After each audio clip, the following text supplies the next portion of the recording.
What's going on, ladies and gentlemen? My name is Nick, as always, and call me Touch from Ninja, and we are continuing with the unboxing season. It is the time of the year for all the collector's editions, and today we're going to be checking out the Marvel vs. Capcom Infinite Collector's Edition, which actually took me by surprise of how cool it is and all the goodies that you have on the inside to check out. So hopefully you guys are going to enjoy the video.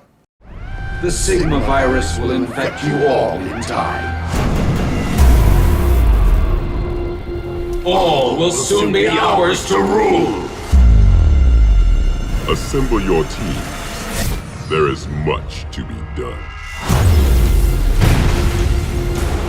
Guys, the pizza's here. Zero?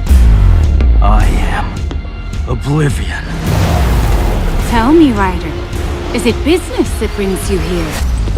Vengeance. Alright, so before we begin the actual unboxing, FTC regulations pretty much mandate me to tell you this, but I actually did not purchase this collector's edition. I actually had no idea that it even existed. It just showed up at my mailbox one day because Capcom was generous enough to send me one with no obligation to do an unboxing. But after looking at the back and seeing all the cool stuff that's on the inside, I had to check it out and make this video for you guys. So yeah, they provided the collector's edition, but they're not providing any sort of money or monetary compensation for producing this video, and the final review is completely unbiased. So yeah, other than that, let's get right to it.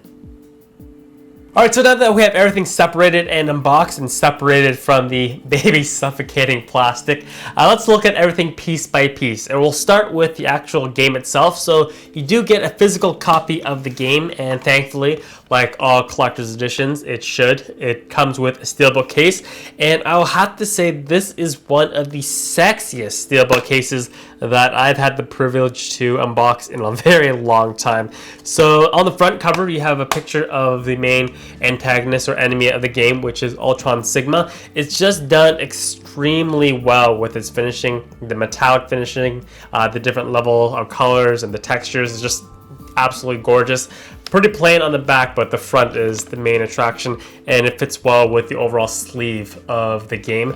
And then on the inside, once again, you do get a copy of the game itself, as well as the character pass, which I assume is just some bonus pre-DLC's characters or skins. Yes, I am correct. I can't show you the codes because those now belong to me. So yeah, definitely one of the best looking steelbooks that I've seen in a long time. If you're a Steelbook nerd like me, this may be worth the price of admission by itself. Alright, so now let's move on to the actual statue themselves. So there are 4 separate statues, which is something that I've never seen in a collector's edition before. So you get 2 from each of the universes, so 2 from Marvel and 2 from Capcom. And representing the Marvel side, you have Captain Marvel as well as the iconic Iron Man. And then from the Capcom side, you have Chun-Li as well as Mega Man. I'm not 100% sure if this is the ugly face Chun-Li because that was a pretty big deal pre-launch. There's not enough detail in the face, but she looks normal from what I can tell. In terms of actual quality, I would have to say that they're not the greatest statues in the world, but at the same time, they're not the absolute worst. They're kind of in between in terms of quality. That's probably something that I would expect because you do get 4 separate ones. But at the same time, I would have just preferred if they just would have done one really high quality statue rather than 4 kind of separate mediocre statues.